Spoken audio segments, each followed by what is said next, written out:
It's the 24th of April 2025 and Prince and I are in Millwood. The distance there you can see Millwood House, which was a private house at one time, and it had its own railway station, would you believe, incredibly. Not sure who owned it. It was an old people's home as well.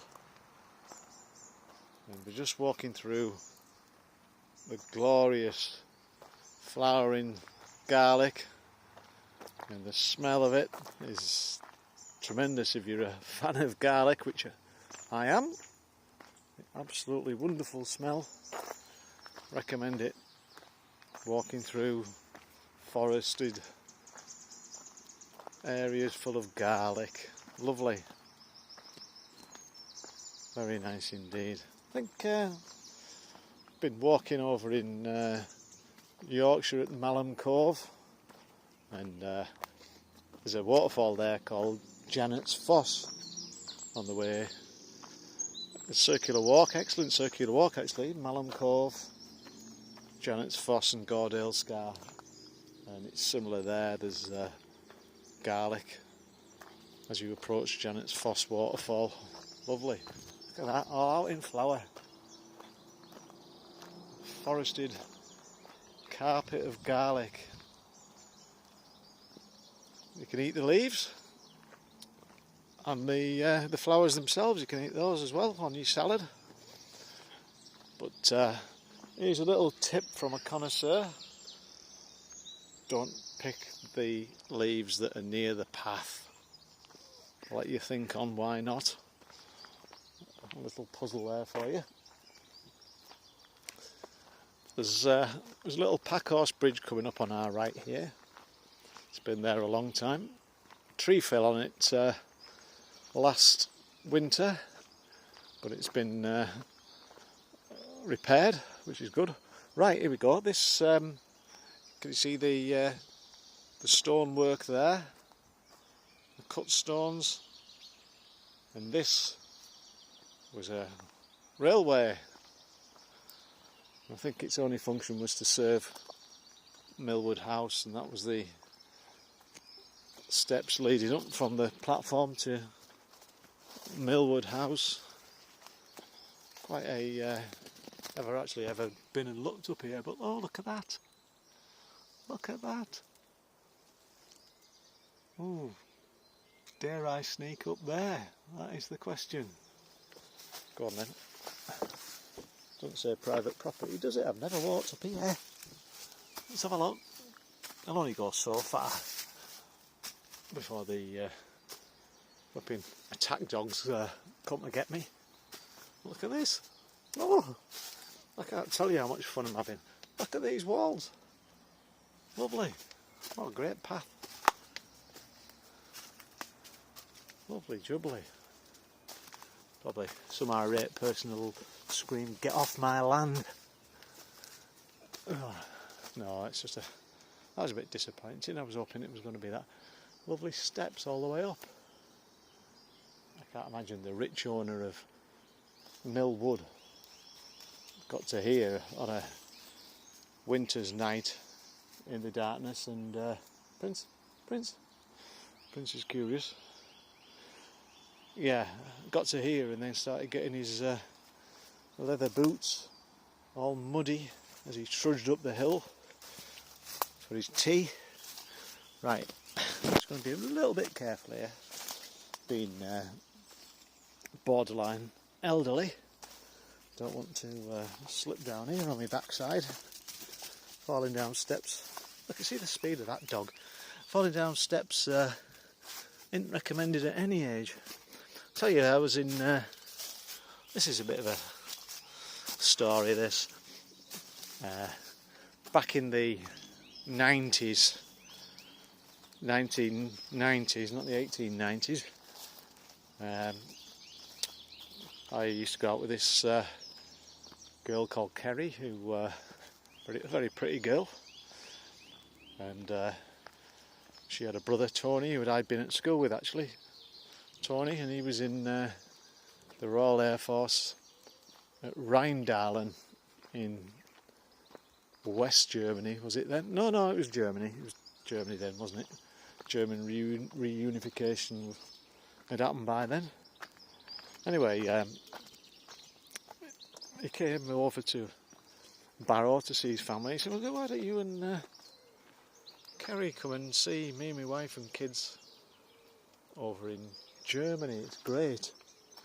So, okay. So he said, well, I'll meet you off the ferry and we'll drive to the base at Rheindahlen. So that's what we did. So we drove there and we got to the house on the base, and it was all exciting for me because I've never been on a real RAF base before, and they showed us to the room we were staying, and that was all right. So that was that, and then we went out for a nice meal in the evening, and even went into the bar. I think it was was he an officer? I don't think he was an officer. It was a non-commissioned officer's bar anyway. And the drinks were like almost free. They were that cheap. So that was good. Had a few, perhaps a few too many. And anyway, got back to the house, went to bed, got up the next morning, and I'd had a glass of water, and Kerry had. We hadn't drunk it all, so I'm carrying these 2 glasses of water to bring them downstairs. And Tony's kids were very young at the time. They were probably about 5 and 7, something like that. And it's like, they couldn't make this up. The little girl had left a roller skate on the top step of the stairs. And I managed to step on it and fell down the stairs, and I couldn't put my hands out to arrest my fall because I was holding 2 glasses full of water, which obviously spilt everywhere, but I didn't break them. And I just went bum, bum, bum down the stairs on my back. And anyway, I was lying there in a dazed heap at the bottom of the stairs, and Tony's little girl came running up to me, and she said, "Oh, have you just fallen downstairs?" And I went, yeah, I've just fallen downstairs. And she said, have you seen me roller skate? And I went, oh, that's what it was it? And there it was. The flipping roller skate had come down the stairs with me. Anyway, my back was so painful I couldn't bend down for the rest of our trip to tie my shoelaces. So Kerry was having to do it. And got back to England and was severe pain. So anyway, I went to see this lady chiropractor, and she managed to, by yanking on my leg violently, there was a noise like a champagne cork going off, and she popped a vertebra that had been knocked out of line back into place in my spine. So a flipping vertebra had been dislodged. So anyway, the relief, as they say, was pretty much instantaneous, and I could tie my shoelaces after that. So yeah, there's a bit more to that story, but maybe I'll share that another time. It's quite funny. Anyway, so there we are. Those are the dangers of coming downstairs. Anybody can fall. Lots more falling downstairs stories in the armoury, I can tell you. Oh, hang on. What was that? Was it a squirrel? So we're walking down here, and today's been probably the hottest day of the year so far. So we're walking the shade because Prince is, being a black dog of course as well, that doesn't help, absorbs sunlight and gets very hot very quickly. So it's nice and shady down here, quite a lot cooler, but in the direct sunlight it must be approaching 20 degrees today, which for England in April's a pretty good temperature, really. So there we are. No, locally there's been a lot of, this is quite interesting, isn't it? Look at this obstacle course. I step over it and a certain dog goes under it. There he goes. He just wasn't quick enough, was I? I should have videoed him coming under the trees. But anyway, yeah, there's last year, sadly, myxomatosis saw off all the rabbits locally. You don't realise the good work rabbits do until they're gone, because Ormsgill Quarry, the grass grew chest high. You don't realise how much the rabbits do to keep the grass down. And Houghton Wood, which is above Ormsgill Quarry, that it always has loads and loads of rabbits living in the wood. And last year there wasn't one to be seen. It's very upsetting, really. They're part of the fabric of the countryside, the bunny rabbits, and of an evening as the shadows are lengthening, we always enjoyed going up there and seeing the rabbits as part of our walk. Prince, you'd be surprised to know, sighthound, hunter, well, he's not very good, because rabbits, we had a baby bunny hop across the path about a yard in front of us at one year, and he didn't even bat an eyelid, just carried on trotting as he is now, trotting and sniffing, and he walked right past it and just ignored it.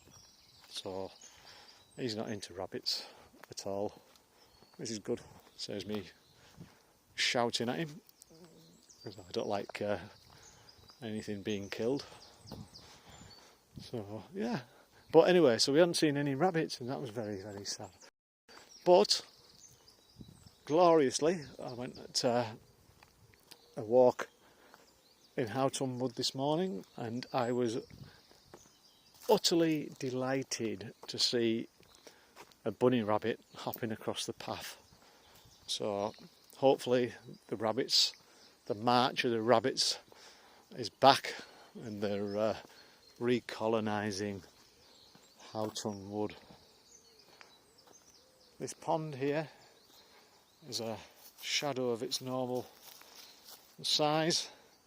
Certainly this time of year. It's been a very, very dry winter in the Furness Peninsula. I know this because it hasn't rained much. No, because I kind of measure it by the ponds at Ronhead, and there's hardly any water. That was a moorhen. There's hardly any water in the ponds at Ronhead, which are normally still reasonably full. They've almost dried up. They do dry up in a dry summer, but yeah. And this particular pond is. Yeah. Oh, look, some ducklings! Look at that. There you go. Look at the speed of them. Speed of them getting back to mum and dad. Not very many. Ducks normally have 8 or 9. So, there's a mother. They have about 8 or 9 chicks. There's only 3 left. Flipping herons. Did you know herons eat baby birds? I didn't. Well, I do now, because I've seen them do it.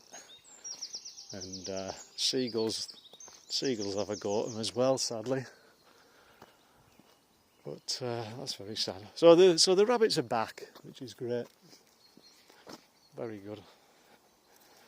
So yeah, it's been a very dry winter, which we've enjoyed, haven't we, Prince? Because don't like walking in muddy conditions. It's pretty muddy down here, actually, in winter, and it's been like this. It's all dried up, so marvellous. Long may it continue. I saw on the weather forecast yesterday, the national weather forecast, that South Wales has had 200% more rain than they would have in an ordinary winter. And further north, certainly around the Scottish borders, they've had 8% of the rain that would have had in a normal winter. So it makes a change for the north to be drier than the south. I'm just going to go up here because there's a little, even now there's a little bit of a muddy patch. So we'll walk on this little path, which I personally cut back last year. You can see I'm going to have to bring my secateurs down here again and do a bit of snipping. Nothing worse than a bramble grabbing your leg, especially when you're wearing shorts. That's pretty painful. Who invented brambles? But without the brambles we wouldn't have blackberries. And I particularly like blackberries on my porridge in the morning or on my evening natural yoghurt. Yogurts! What a flipping con they are. All this fat-free yogurts. Somebody coming running here, look. Fat-free yogurts. Yeah, they might be fat-free, but to preserve them, they pile them full of sugar. So you think you're eating healthy? It's a train. Very rarely see a train on here. Look at that.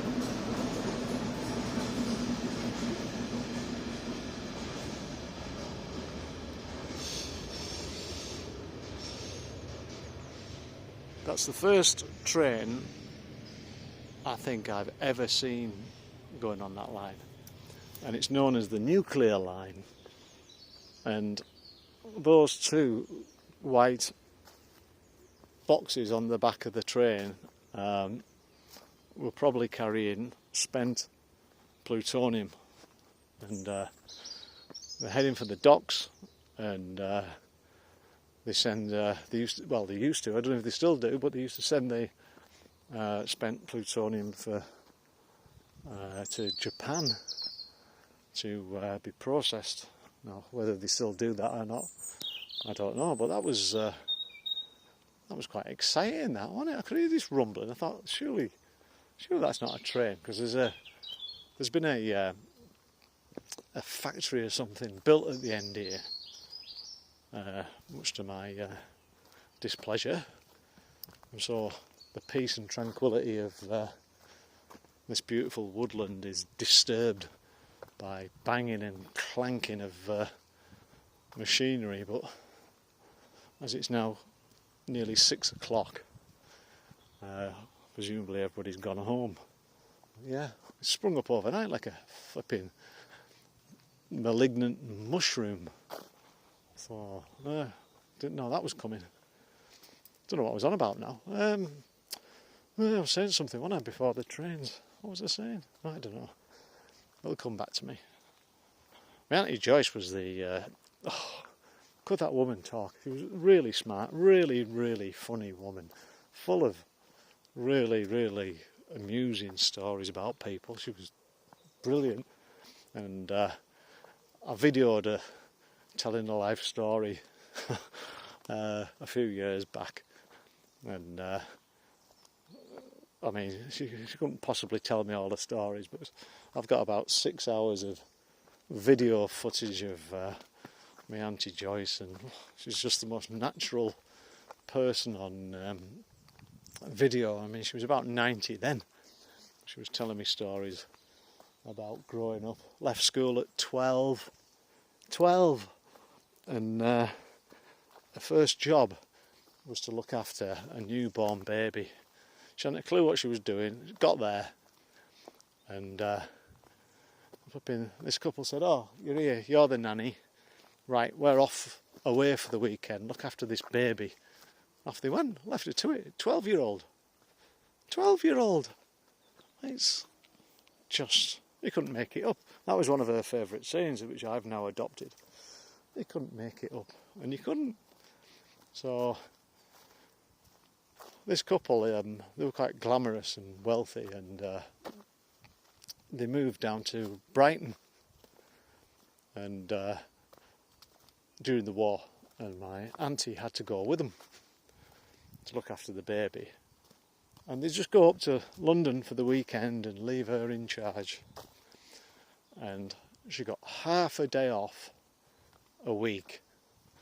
She used to go and sit in a Lion's tea house and have a cup of tea and a crumpet, and that was her treat for the week.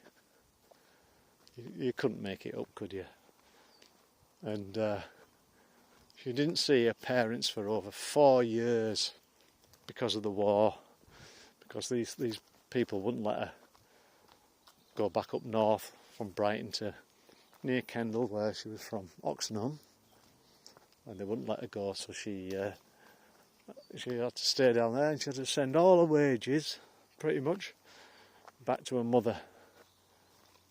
And her mother used the money for the running of the house, because her husband, my granddad, he worked on the railways, didn't earn a vast amount of money, so yeah.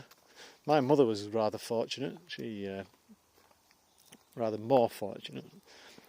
She was yanked out of school when she was 15 and by her mum, who said, right, that's school done for you. I've got your job at Marks and Spencer's, you start Monday. And she was 15, so she got 3 extra years.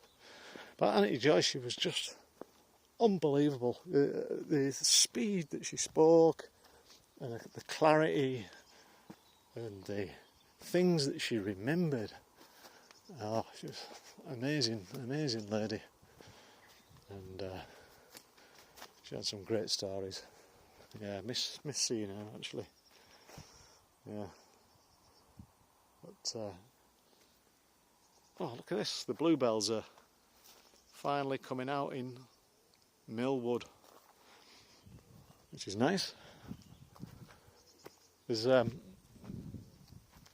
quite a few bluebell woods in the Furness area. There's one called Seawood, which is near Ulverston, and that's in the top 100 bluebell woods in England. However, there's another fantastic bluebell wood at Back Barrow, near Bigland Hall, and there's a superb bluebell wood there, which I think I've videoed before, but planning on going up there again in the next week or so. But the greatest bluebell wood I've ever seen is on Grimescar Lane, which sounds grim and foreboding, doesn't it? Grimescar Lane in Huddersfield, where I used to live. And the bluebells there are just a blue sea of carpets, and all the swaying in the breeze, and absolutely Wordsworth would have been in raptures. All poetic, and daffodils might not have been even thought of if he'd lived at Huddersfield and seen the Grimescar woods, because they were such a magnificent blue carpet, although this is getting better every year. It's been a great year for everything really. Blossom has been wonderful. Lovely blossoms in on the trees in Barrow. People laugh when I say I come from Barrow. It's, oh, Barrow, oh, it's horrible. I'm in Barrow now. This isn't horrible. But anyway, yeah, don't come to Barrow. You know, don't come, because it's horrible, isn't it? Look at it. It's absolutely horrible. But there's stretches of woodland like this all round Barrow. Okay, like everywhere, the town centre's suffered badly with the is it a curse? The internet's a curse for is that a thrush? Now, you don't see many thrushes, do you? Don't see thrushes anymore. When did you last see a thrush? Poor things. Lovely speckly thrush. But yeah, Barrow Town Centre's suffered. like many places, and all the high street chains of the recent past have gone, haven't they? Debenhams and C&A, British Home Stores, all gone, all consigned to history. And it was a shame, because I used to get my undies at flipping Debenhams. They were great. It took me a long time to find somewhere that had decent undies. And would you believe it was Home Bargains? Home Bargains! I shouldn't have said that, because the next time I go there won't be any left. But there we are, I get my undies at Home Bargains. In fact, I get most of my clothes at flipping Aldi. Let's have a think. Yeah, pretty much everything I've got on's from Aldi, apart from me trainers. Oh, quality stuff, half the price, third of the price. In fact, you get a really decent fleece, which would cost about, regatta fleece is about 30 quid. Zip up one with zip pockets, 12 quid in Aldi. 12 quid! How are they making any money on that? Listen to that bird song.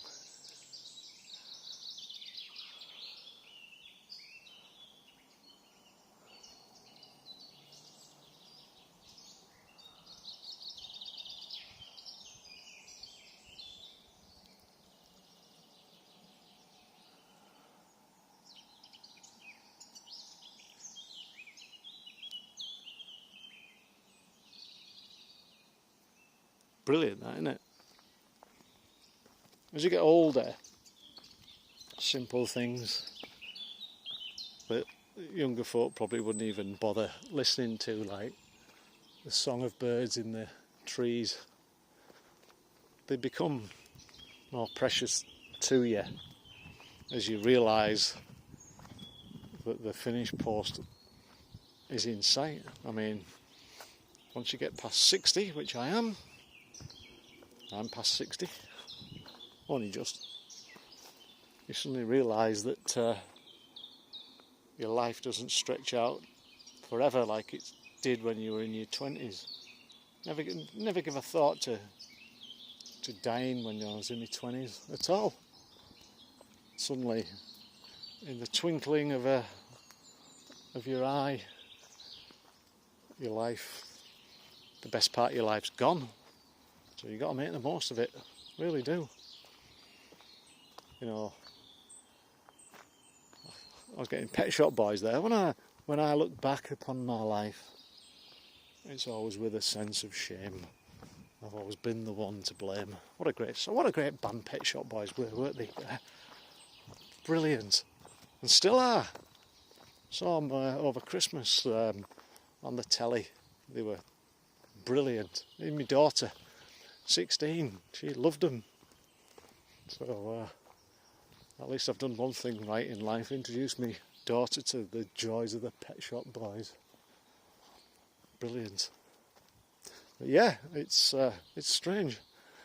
My brother, who's a bit older than me, was telling me about a guy we both know, and a fellow golfer, and he was telling my brother that he's having to go in hospital for this horrendous heart operation where veins have been taken out of his arm, and his heart's been removed from his body, turned round, and the veins put in the back of his heart, and then reinserted into his body. And it's like, oh my God. He was due to have it a couple of weeks ago, this procedure, massive operation. And on the Monday, and then on the Friday, the hospital rang him up and cancelled it. And they rescheduled it for the 2 weeks later. And you won't believe this. You couldn't make it up, as my Auntie Joyce would say. He cancelled the operation himself, or postponed it, because he was going away on a golf trip and he didn't want to let the lads down. Oh, that flipping Kev. Flipping Kev, here we are. He's ruined our golf. He's ruined our golf of selfish get. He's flipping having a flipping major heart surgery. He was supposed to be playing golf with us. And now, who are we going to get to make up our 4-ball? Eh?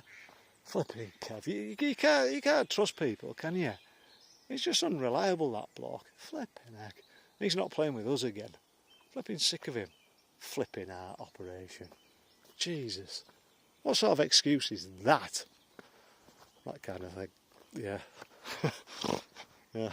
Oh, that was almost a snort.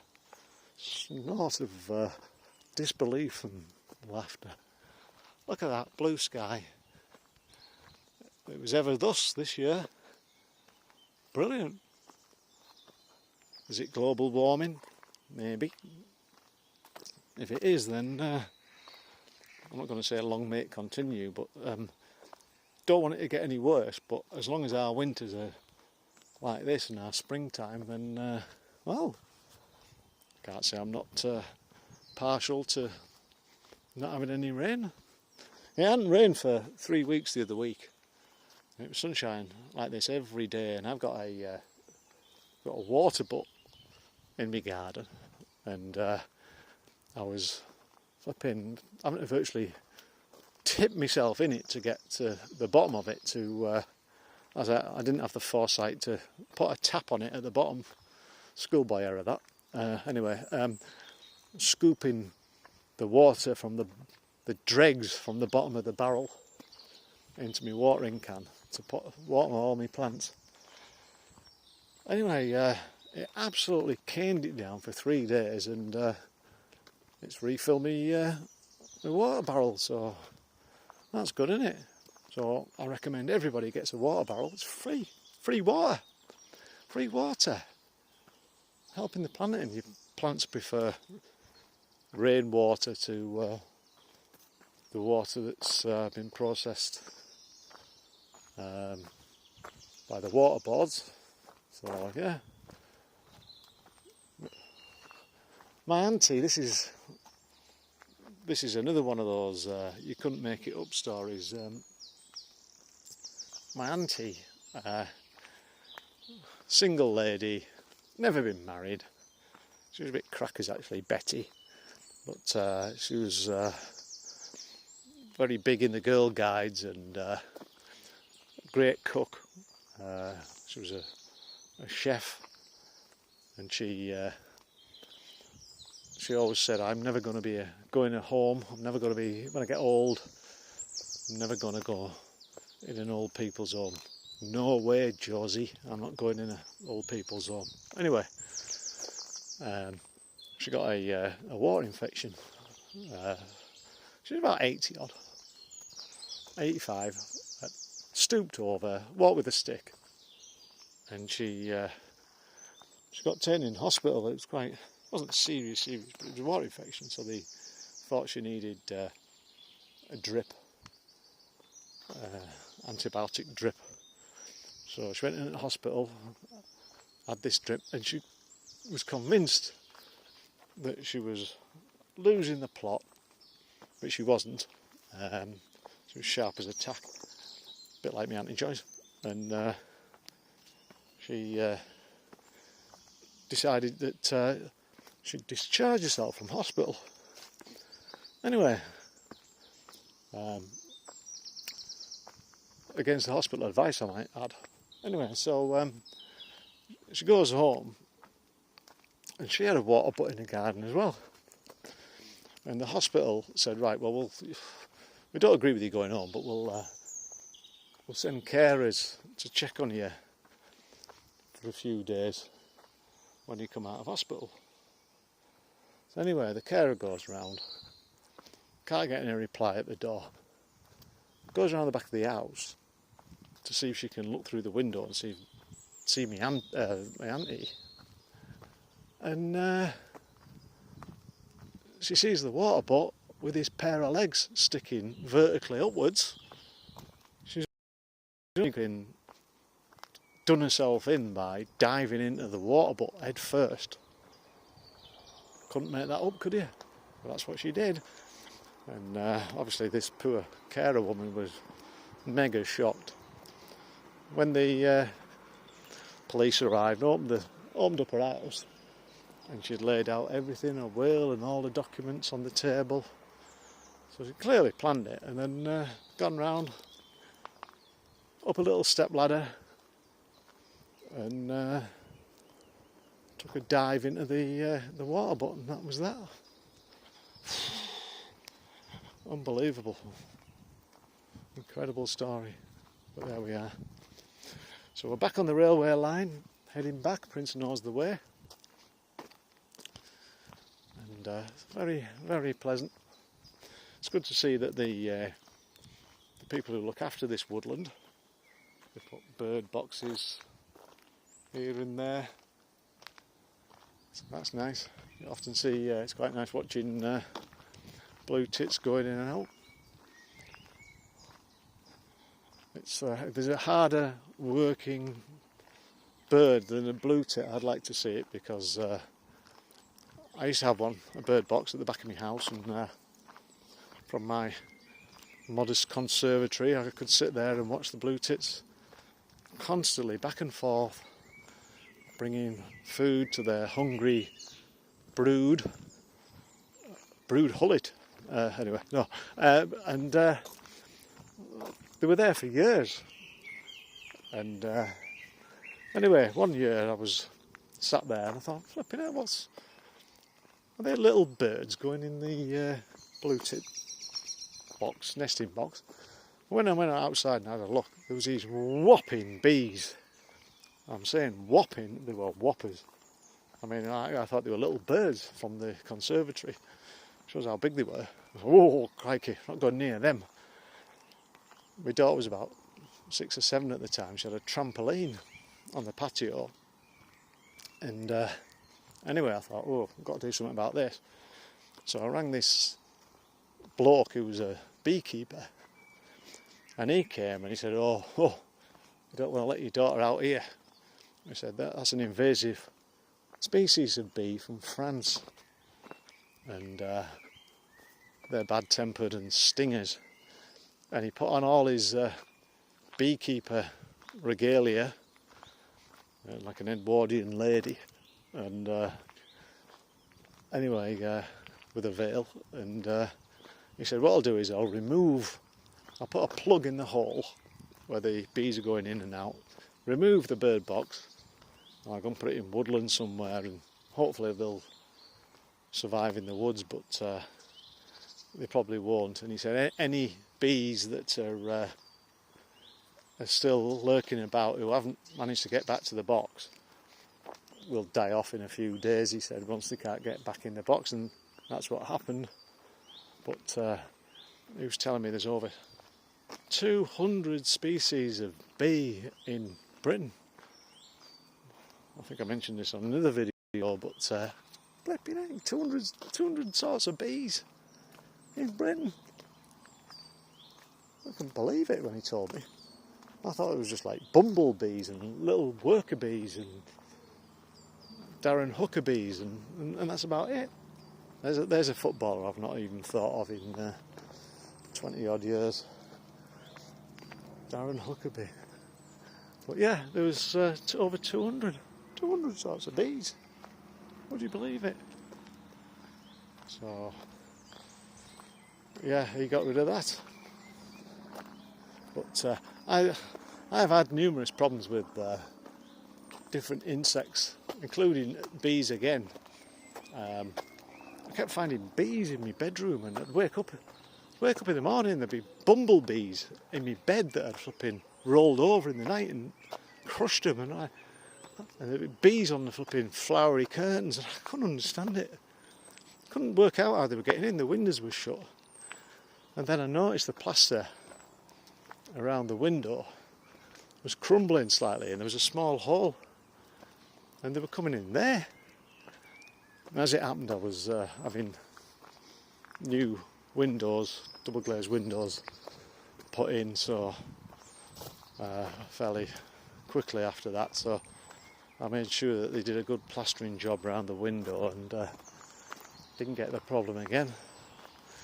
But yeah, summer problem. I've had crows nesting in my chimney pot, and one night I was sat there watching telly, and you could hear this scrabbling in the chimney. I thought it was a flipping bird come down my chimney.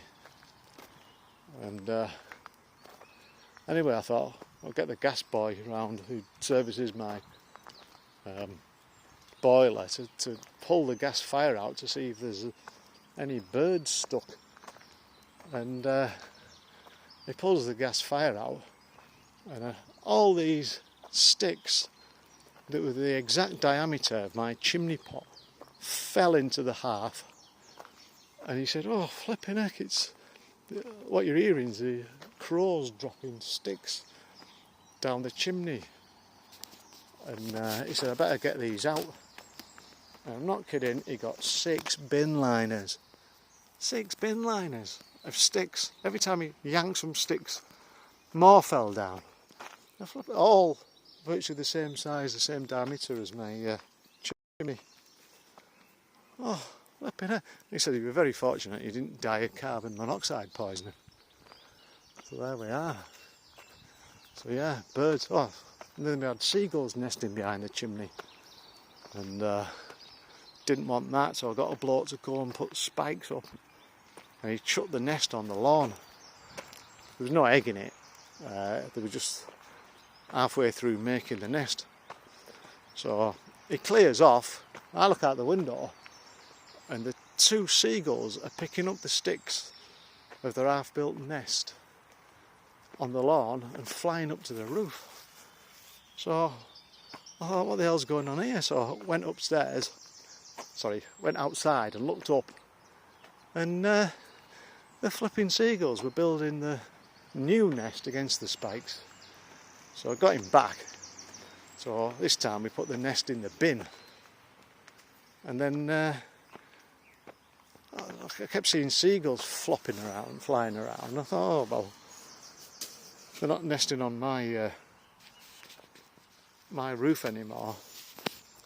And then I had another look up, and they were behind the chimney pot. Not the stack where they'd been before, but behind the chimney pot. And I shouted up to him, "Why don't you go next door? You ain't got anything behind his chimney stack. He never gets any. So is my house." So I had to get the bloke back again, put more spikes. So top of my house looks like flipping Colditz Castle. Right, stay there, son. Look at him. Right, do you know the way back to the car? It's not a tricky one, this, because there is only one car. That's Barrow-in-Furness for you.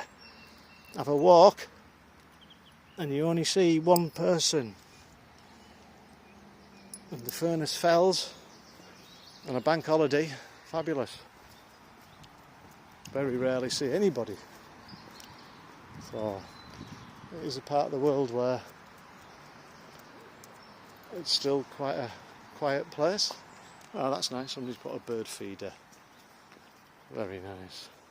Right, so that concludes our walk in Millwood, and more meandering rambles with the wandering Whipperdale to come.